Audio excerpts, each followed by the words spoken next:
เดี๋ยวเราจะมาตัดเหล็กเอาไว้ทุกท่านเอาไว้ทุกต้นเลยอ่าตัดเหล็กเอาไว้หมดเลย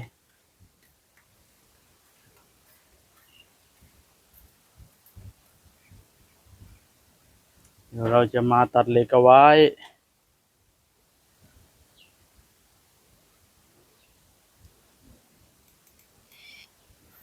วันนี้ไม่มีแดดแต่ก็อบอ้าวอยู่พี่น้องเอ้ยฮ้อนอยู่เฮ็ดบ่เฮ็ดจะออกบ่นี่เออบ่ไปหาเฮ็ดเอาพากินนะได้เห็ดปวกได้ที่มาหาเรา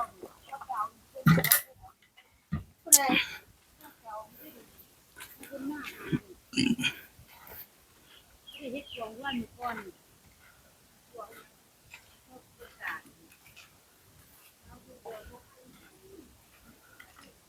ปากกาเมจิอยู่ใส่ให้ยาย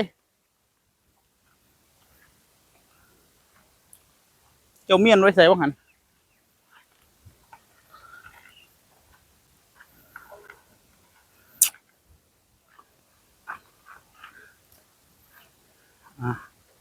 เงียบไปพุ่นเจ้าน้อยเอาวางนั่นล่ะเอาอันนี้ไปเทียบกับเสาเลยเอายก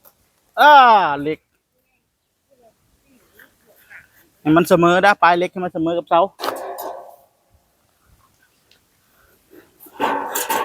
เสมอแล้วบ่เสมอแล้วเนาะย้ายเอามาพี่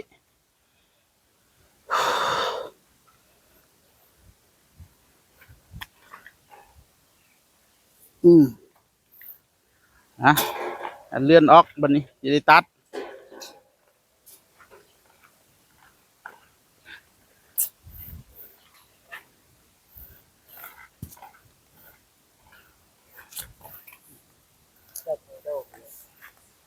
จากทางใดก็ตัดเอามาแงะมาใส่เครื่องนี้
เลยน้ำมูมันตัดยากพี่น้องเอ้ยทำไมถึงตัดยากเพราะว่ามันหนา 1.85 ส่วนหลายเขาบ่ใส่เหล็กหนาขนาดนี้นะเพราะว่ามันแพงแต่ว่ามันดีวะมันดีสุดๆล่ะคันเฮ็ดเฮือนนะเหล็กหนานะส่วนหลายเขาบ่ค่อยมีเงินซื้อกันเส้นหนึ่งนี่หน่อย1,500 1,600ประเด็นเลยเส้นเดียวนี่เป็นพันเหล็กเสานี่ไว้แพงเอาวางไว้ซะก่อนก็ได้เดี๋ยวตัดสมมุติเอาเหล็กมาเรื่อยๆอยู่เอามาเหล็กสมมุตินั้นมาเอามาวัดตัดเอาวางไว้ก่อนมาเทียบใส่เสานี้บัดนี้เสานี้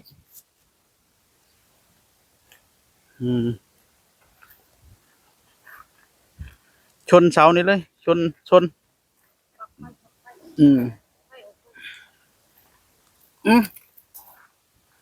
ช นแนวตั้งนะเป็นแนวตั้งพลิกเอาให้มันชนเลยชนบ่แม่นชนแบบนั้นอันชนจุเสาแบบนั้นอันละชิดเสาเลยยายชนแล้วบ่สนิทแล้วบ่คักแล้วบ่เอาได้ขีดตัดนี่เลยมันจังพอดีเป๊ะมันจะบ่รวม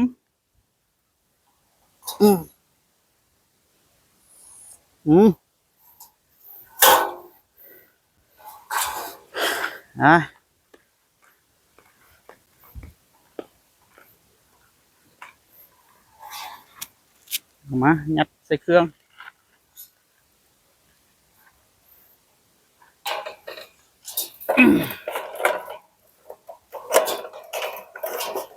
งัดมา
โทษน้องเอ้ย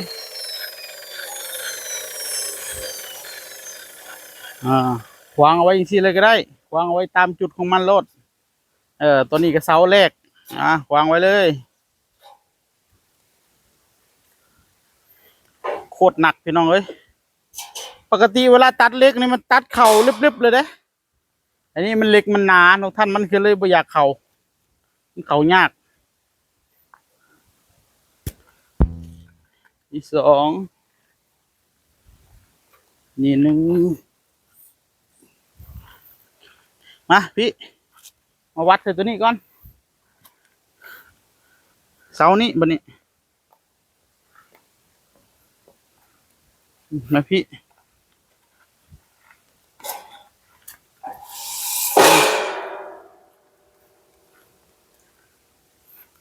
คือเก้าเฮ็ดคือเก้าตำแล้วบ่ตำสนิทแล้วเนาะ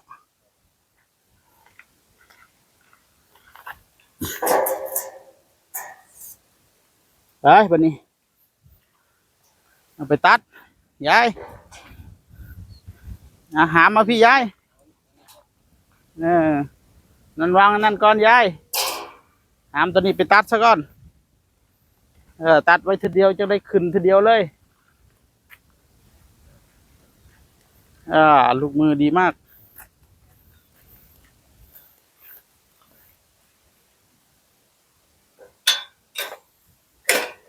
บ้านบางหลังที่ไปเฮ็ดเนี่ยเอาเสือกมัดเอาบ่มีผู้จับซอยนะเอาเวกมาเท่าที่ได้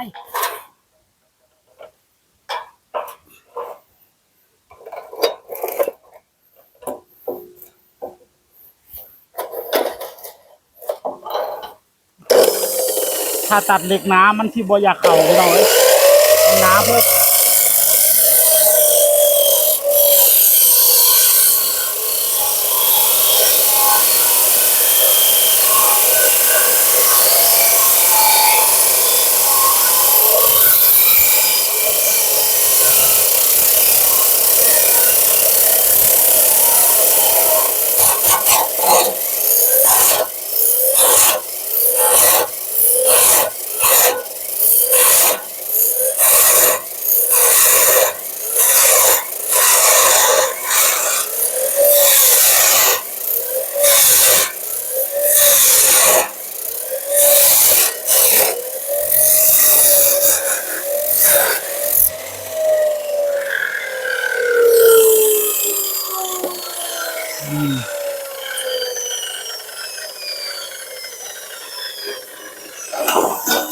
ไปวางไว้ตามจุด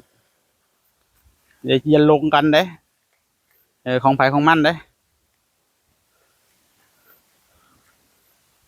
นั่นแหละวางไว้ยิงสั้นละวันนี้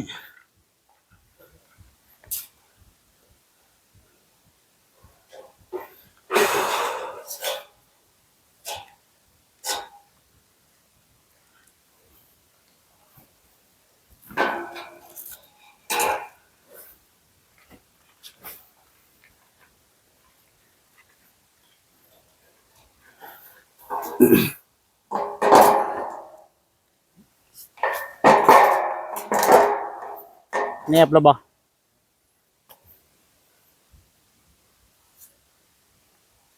ไป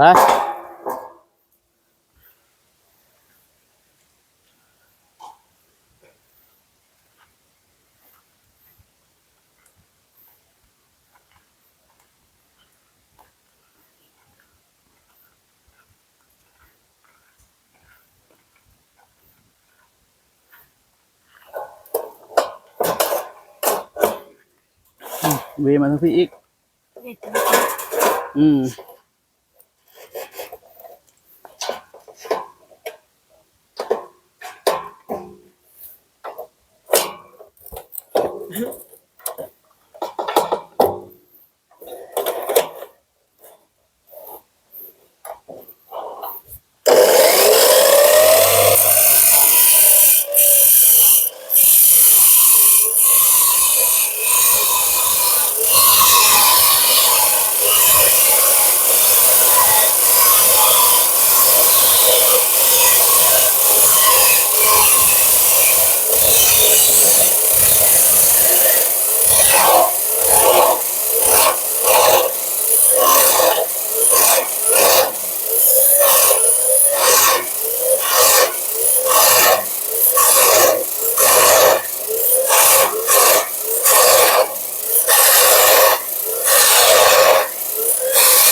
เอา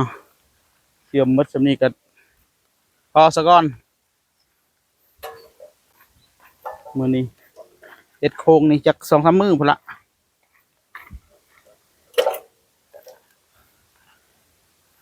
เฮ้ยได้เล็ก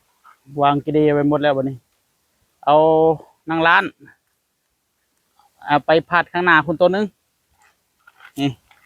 นั่งร้านนี่อยู่ที่ตัวนึงนี่อยู่เสานี้ตัวนึงแล้วก็เสานี่ตัวนึงนั่งร้านนะวางยังสี่เลยเชื่อมตัวข้างหน้านี่มาก่อนเออแบบนั้นแหละให้มันอยู่กลางๆเอาตัวเทียวมาพี่ก่อนก็ได้มันตัวนั้นมาพุ่นเอาเอาไว้กลางๆ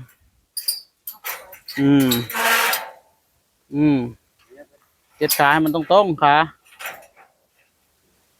โอเคตัวพุ่นก็เอาไว้พุ่นอืม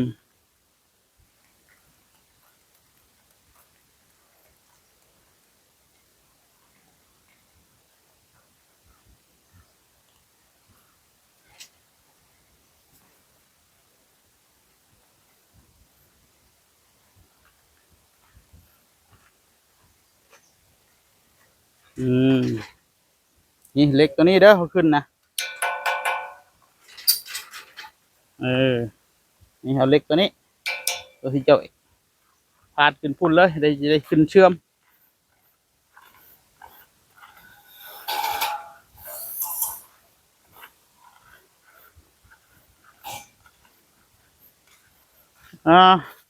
อบเอาพี่น้องเอ้ย